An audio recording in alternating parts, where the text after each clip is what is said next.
आज हम लोग देखेंगे कि 1 एम्पियर में कितना वाट होता है। अगर ये सिंगल फेज हो, ये सिंगल फेज एसी में कितना होता है। इसमें वोल्टेज आपका 220 अगर आप वोल्टेज लेते हो तो क्या होगा, इसका फार्मूला होता है वाट इक्वल टू, इसको हम लोग पावर बोलते हैं, इसको आप पावर भी लिख सकते हो। क्या होता है, VI cos फाइव। वोल्टेज आपका कितना है, 220। करंट 1 एम्पियर में कितना होता है, तो 1 एम्पियर में होगा आपका 1। cos फाइव का भी हम लोग क्या लेते हैं, रेजिस्टिव लोड में 1 लेते हैं, तो इसमें 1 कीजिए तो आपका कितना आएगा, ये 220 वाट। यानी 1 एम्पियर में आपका 220 वाट होता है। अगर वोल्टेज के ऊपर डिपेंड करता है, अगर वोल्टेज आप 220 लेना चाहते हैं तो 220 वाट होगा, 230 अगर लेना चाहते हैं 230 होगा। अगर डीसी में कितना होगा, डीसी का फार्मूला क्या होता है, watt equal to power equal to क्या होता है, VI।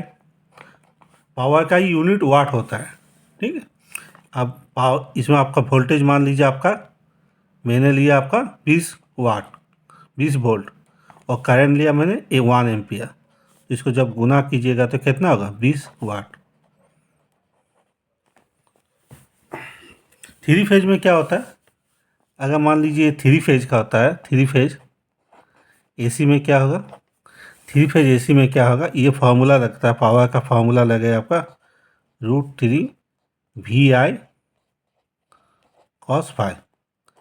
उसका भी √3 का वैल्यू होता है 1.732।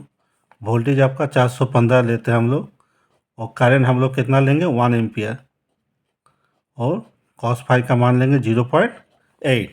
इसको जब हम लोग मल्टीप्लिकेशन करेंगे तो हम लोग का आएगा 575 वाट, ठीक है। यानी थ्री फेज में आपको 415 आपको वोल्टेज लेना पड़ेगा, और cos फाइव का मान आपको, आपका करंट का मान 1 और cos फाइव का मान 0.8 हमने लिया, तो आपको कितना आएगा, 575 वोल्ट आपका आएगा। इस तरह से हम लोग निकाल सकते हैं कि सिंगल फेज में आपका क्या होता है, 1 एम्पियर में कितना वाट होता है।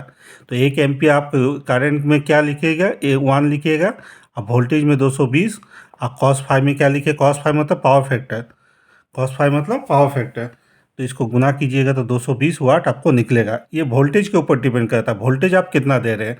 अगर आप 230 दीजिएगा तो अलग इसका आंसर आएगा।